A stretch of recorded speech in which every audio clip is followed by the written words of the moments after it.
Welcome! Today we're going to be looking at one of my favourite topics, unhinged social media takes, specifically the writing related ones.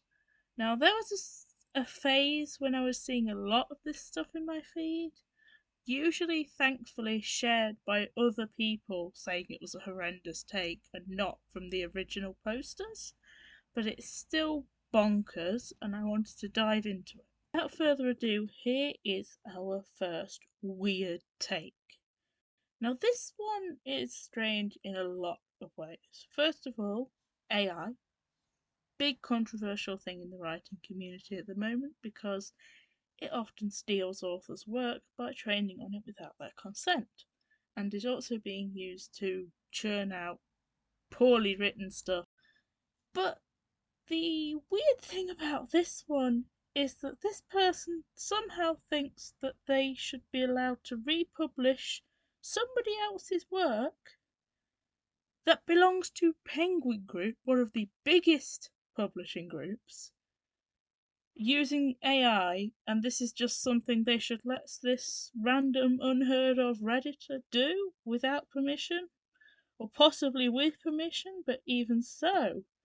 Then they act like it's an honour because obviously they're happy to list the original author as a co-author. It's not a co-author, they wrote it. Some people. This doesn't top the previous take for weirdness, but it's one of my personal favourites. Just because of the whole phrasing. Ignoring the weird political bit at the bottom, the quote tweet, "Who's going to buy your lying ass book? I'm not a fan of fiction."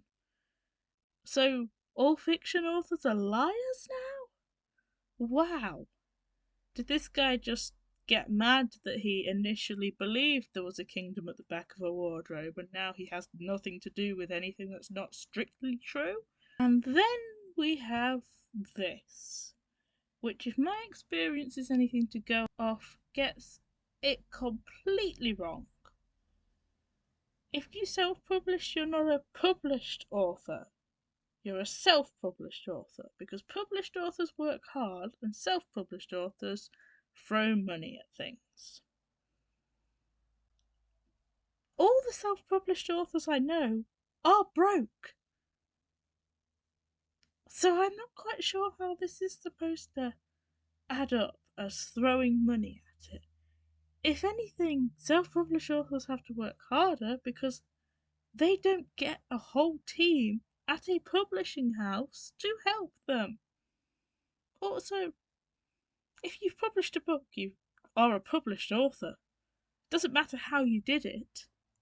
Let's not just bash other authors for doing things a different way. I haven't blurred the name in this because it's not Alexis that I think has an unhinged writing take. It's the person Alexis is talking about, or the hypothetical person.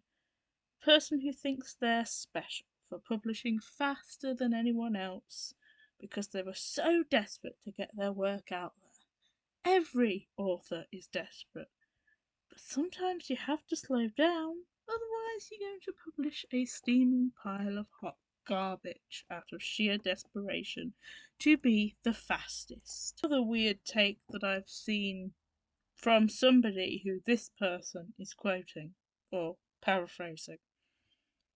Somebody's read 4 books, liked all of them, continued reading, and yet still rated 1 star? Ratings are very, very weird. As an author, you prefer to get 4 or 5-star ratings, but for some people that's just a good read, and for some people it's literal perfection, and you will never achieve it. Obviously, everyone understands that sometimes they will get 1 star, 2 star, 3 star, because their work isn't for every single person on the planet. But ratings like this are weird. People who consider a 1 star something they liked and are willing to keep reading. What do you consider a 5 star? This time I'm shaming somebody's sales tactic. And yes, I have left their name in the post. Because what? thinking, saying sounds like shit on another author's book post? That's not how you market. That's just not marketing. While we're talking about raining on people's parades, let's go from marketing to titles. Who cares? Who cares? I know this person says this is just them and their opinion, which I'll give them some credit for. But saying you can't even look at titles for using a popular title format is just... I don't understand. Are you bashing it because it's popular and you want to be an edgelord?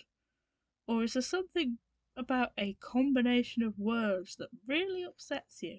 Ding ding ding! We've got 2 hot takes for the price of 1. First of all, authors should not be political, which this person is quoting, is a terrible take in itself because that's up to the author. People can say what they like. Free speech is, in some places, a thing. However, I disagree with the rest of this as well. No, not everything is inherently political.